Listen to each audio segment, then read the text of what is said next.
நான் வந்து பீட்ரூட் ரசம்.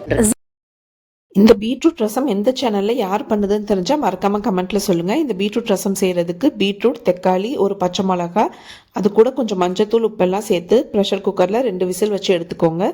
அது கூடவே ஒரு நெல்லிக்காய் சைஸ் புளியை நம்ம ஊற வச்சு வச்சிடலாம். ஒரு பேனில் தனியா, சீரகம், மிளகு எல்லாத்தையும் நல்லா ட்ரை ரோஸ்ட் பண்ணிக்கலாம். இது வந்து நல்லா அரோமா கொடுக்கும் ரசத்துக்கு.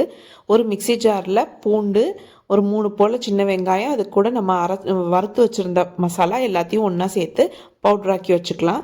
நம்ம வேக வச்சுருந்த பீட்ரூட்டையும் தக்காளியும் நம்ம பேஸ்ட் ஆக்கிக்கலாம்.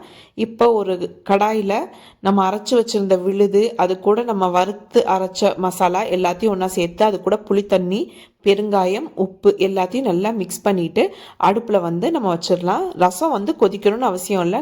லைட்டாக நுரக்கட்டி வரும்போது நம்ம கொத்தமல்லி இலையை தூவி அமர்த்திடலாம். அதுக்கு ஒரு சின்ன தாளிப்பு போட்டுக்கலாம்.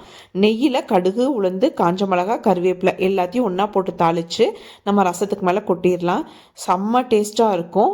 மறக்காமல் இதை டேஸ்ட் பண்ணி பார்த்துட்டு எப்படி இருக்குன்னு கமெண்ட்டில் சொல்லுங்கள்.